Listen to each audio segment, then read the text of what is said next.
Europe 1, Jean-Marc Morandini. le grand direct de la santé. Lundi, c'est la rentrée, certains ont déjà repris le travail. Ce n'est pas toujours évident de se remettre dans le bain. En vacances, on prend de mauvaises habitudes, on se couche tard, on fait la grasse mat. Alors comment reprendre le rythme de travail sans accumuler la fatigue? C'est ce qu'on va voir avec vous ce matin, docteur Sophie Lemonnier. Et c'est vrai que c'est un vrai changement de rythme. Hein. Ah, tout à fait. Il y a une solution simple, il faut faire la rentrée du sommeil 8 jours avant. Ah, c'est-à-dire qu'il faut s'y prendre 8 jours avant. Ah oui, quand même. Alors là, c'est peut-être un petit peu juste, il reste 5 jours. La rentrée scolaire, c'est mardi, mais c'est pas trop tard quand même. Hein. Alors, vous l'avez dit, l'été, pendant les vacances, on se couche tard, on se lève tard. Et en fait, à la rentrée, tout ça, c'est fini. Il y a une heure de lever qui est incontournable. Et dans les heures de sommeil qui restent, il va falloir caser quand même une 12 heures d'heures de sommeil pour les moins de 6 ans, 11 heures pour les enfants qui sont en école primaire. Il y a 9 à 10 heures pour les ados et les adultes. 9 à 10 heures, parce que chacun a son rythme. Hein. Il y a des gens qui dorment 5-6 heures, d'autres un peu plus. Exactement, c'est des ordres d'idées. Hein. Et pour l'adulte, c'est entre 6 et 10 heures même, hein, je dirais. Alors, une seule solution à tout ça, c'est se coucher tôt. Mais le seul problème, on n'arrive pas à dormir.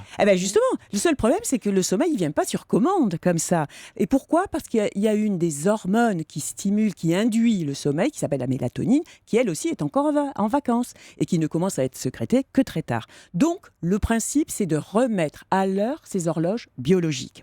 Comment fait-on ? Sinon, c'est le manque de sommeil. Je voudrais dire une chose importante, c'est que le manque de sommeil, c'est pas juste un coup de barre à midi ou de la somnolence.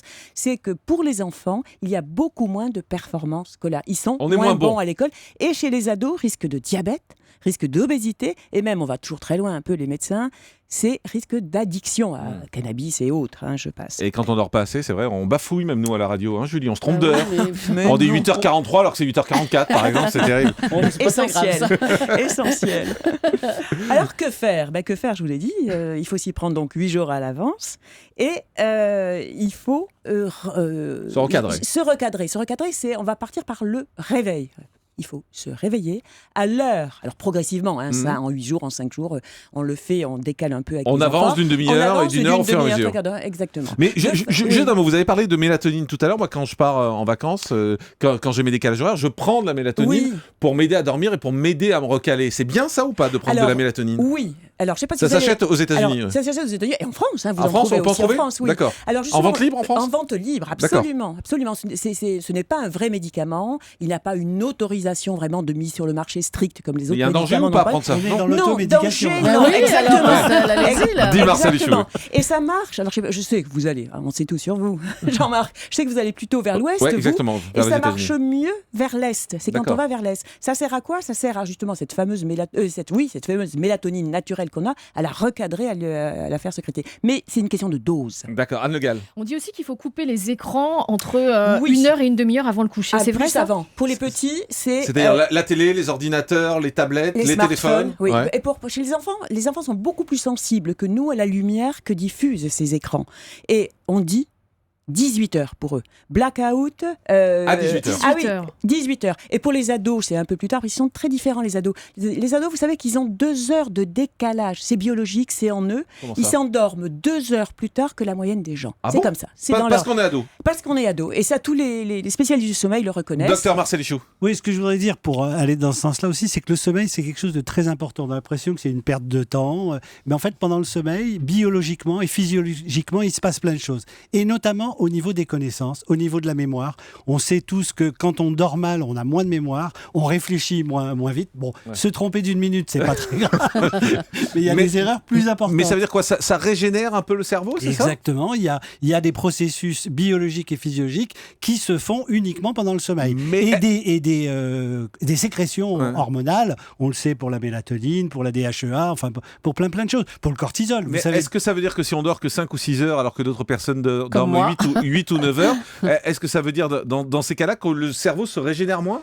Ça veut dire que ça dépend aussi de votre profil. Il y a des gens dont on sait qui dorment 4 heures par nuit. Certains sont connus et ils sont en pleine forme. Mais moi, par exemple, j'ai besoin de 10 heures. Ouais, c'est ça. Docteur Martine Pérez. Oui, moi, je voudrais aussi parler de l'alimentation. Je voudrais demander à Sophie, par exemple, effectivement, on va se coucher un peu plus tôt, mais est-ce qu'il faut aussi avancer l'horaire des repas pour resynchroniser ? Absolument. Il y a la digestion, il faut tenir compte de la digestion avant de dormir aussi. Et du rythme de l'alimentation. On dit toujours qu'il faut manger à heure régulière, mais c'est vrai, parce que pourquoi ? on est une vraie horloge. Il y a un certain, par rapport à veille et sommeil, par rapport à jour, nuit.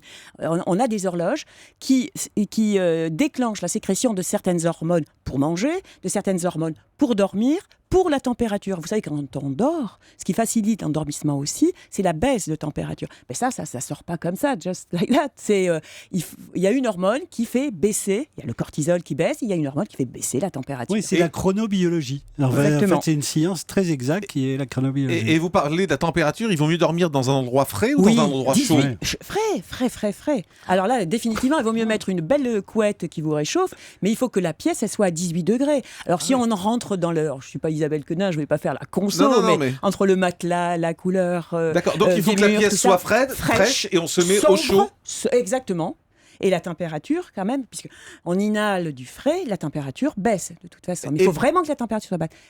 Pas trop sèche en humidité, sombre. Et l'idéal, c'est pas de bruit. Un mot pour le réveil, justement. Est-ce qu'il faut se réveiller de façon brutale avec ces réveils qui font beaucoup de bruit? Il faut des réveils plus tranquilles, plus calmes? Alors, vous pensez sans doute au simulateur d'aube. Oui, c'est ça. Extraordinaire. Voilà, on explique un peu ce que c'est d'un mot, peut-être, Anne Le Gall? Ce sont des réveils qui, tout simplement, commencent à s'éclairer pour simuler la lumière du soleil. En fait. Voilà. C'est comme si on avait gardé les volets ouverts. Voilà, où il faut le vieux réveil qui fait du bruit. Alors, ça, si vous faites des bonds comme ça dans votre lit, et que vous avez une sécrétion justement d'adrénaline. Moi j'ai ça, moi j'ai un vieux réveil automatique parce que moi ça réveille. Il fait tic-tac toute la nuit. Ouais. Mais vous êtes malade, supprimez ça. Et vous savez qu'il y a des réveils automatiques, des simulateurs d'aube qui font aussi le son. Et vous savez qu'il y a des radios qui vous réveillent aussi. C'est ça. Le radio réveil sur Europe 1.